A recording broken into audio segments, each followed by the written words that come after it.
कहावत है, सांप को पालोगे तो एक दिन वो डसेगा जरूर। और आज वही कहानी इंटरनेशनल पॉलिटिक्स में सच होती हुई दिख रही है। अमेरिका ने पाकिस्तान को ईरान के सामने लाकर खड़ा किया, उसे बनाया अपना मिडिल मैन। लेकिन अब वही पाकिस्तान ईरान का हाथ पकड़कर ऐसा खेल खेल गया कि पूरी दुनिया देखती रह गई। जहां एक तरफ स्ट्रेट ऑफ हॉर्मूज पर अमेरिका दबाव बनाकर बैठा था, वहीं दूसरी तरफ पाकिस्तान ने अब चुपके से अपने सभी दरवाजे ईरान के लिए खोल दिए। ग्वादर, कराची और 6 नए ट्रेड कॉरिडोर ईरान के लिए खोले गए। मतलब साफ है, समुद्र बंद है तो जमीन से पाकिस्तान में एंट्री कर लो।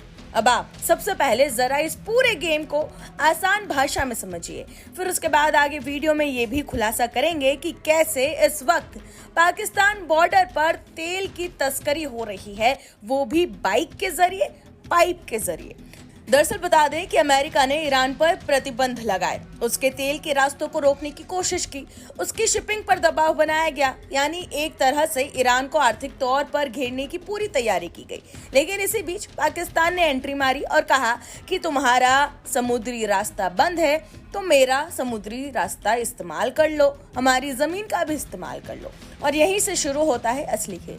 बता दें कि पाकिस्तान एक साथ इस वक्त 2 नावों पर सवार है। एक तरफ वो अमेरिका से ये कह रहा है कि मैं बातचीत करवाऊंगा आपकी ईरान से, मैं मध्यस्थ की भूमिका निभाऊंगा, लेकिन दूसरी तरफ ईरान से ये कह रहा है कि मैं तुम्हें रास्ता दूंगा। यानी दोनों तरफ भरोसा जीता और फायदा सिर्फ और सिर्फ पाकिस्तान को हो रहा है। अब यहाँ सवाल ये उठता है कि क्या ये अमेरिका के साथ धोखा है या फिर ये सब कुछ अमेरिका की जानकारी में हो रहा है? क्योंकि सच ये भी है कि अगर ईरान को कोई राहत नहीं मिलेगी तो वो बातचीत की टेबल पर आएगा ही क्यों? तो हो सकता है कि ये पूरा गेम बैकडोर समझौते के तहत खेला जा रहा हो, जहां पाकिस्तान को रास्ता देने की छूट मिली हो ताकि ईरान को बातचीत के लिए तैयार किया जा सके। लेकिन कहानी यहीं खत्म नहीं होती है। इस पूरे गेम में तीसरा खिलाड़ी भी है और इसका नाम है चीन, यानी कि चाइना। ग्वादर पोर्ट पहले से ही चीन का बड़ा प्रोजेक्ट यहाँ पर है और चीन पाकिस्तान इकोनॉमिक कॉरिडोर के जरिए इस इलाके में अपनी पकड़ तेजी से मजबूत भी चाइना बना चुका है। अब सोचिए, ईरान का तेल जाएगा पाकिस्तान से चीन, यानी एक नया ट्रेड रूट जो सीधे सीधे अमेरिका के दबाव को कमजोर कर सकता है। और पाकिस्तान को मिलेगा ईरान से सस्ता तेल, सेंट्रल एशिया तक पहुंच और ग्लोबल जियोपॉलिटिक में एक नई ताकत। लेकिन इस कहानी में एक और ट्विस्ट अभी बाकी है और वो है अफगानिस्तान और पाकिस्तान के रिश्ते बता दें कि इस समय अच्छे नहीं है। ट्रेड रुक चुका है, भरोसा खत्म हो चुका है। अफगानिस्तान जो पहले पाकिस्तान के पोर्ट्स का इस्तेमाल करता था, वो रास्ता बंद हो चुका है और जवाब में अफगानिस्तान ने पाकिस्तान की सेंट्रल एशिया तक पहुंच रोक दी। लेकिन पाकिस्तान यहां भी चाल चल गया। अब वो ईरान के रास्ते सेंट्रल एशिया पहुंचने की तैयारी कर रहा है। यानी एक तीर से 2 निशाने पाकिस्तान ने इस वक्त दागने की कोशिश की।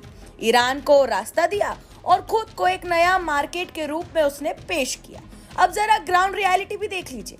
जहां दुनिया स्ट्रेट ऑफ हॉर्मूज में फंसे जहाजों की बात कर रही है, वहीं पाकिस्तान ईरान बॉर्डर पर क्या हो रहा है? देखिए ये तस्वीर। पहली तस्वीर, बाइक से तेल की तस्करी हो रही है। दूसरी तस्वीर, प्लास्टिक पाइप से ईंधन ट्रांसफर किया जा रहा है। तीसरी तस्वीर अब आप देखिए, छोटे छोटे अनऑफिशियल रूट से तेल की सप्लाई हो रही है। यानी ऊपर से जियोपॉलिटिक्स का ड्रामा चल रहा है और नीचे से जुगाड़ इकोनॉमी चलाई जा रही है। बता दें कि ये सिस्टम नया नहीं है, लेकिन जब बड़े रास्ते बंद होते हैं तो यही छोटे रास्ते असली लाइफलाइन बन जाते हैं। अब सबसे बड़ा सवाल, भारत के लिए इसका मतलब क्या है?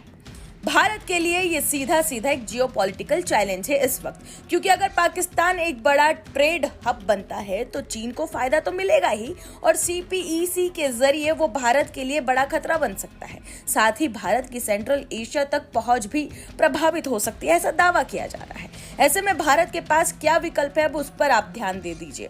पहला, चाबहार पोर्ट को तेजी से डेवलप करना। दूसरा, ईरान के साथ आर्थिक रिश्ते मजबूत करना और तीसरा, अपने इंटरनेशनल ट्रेड रूट्स को डाइवर्सिफाई करना।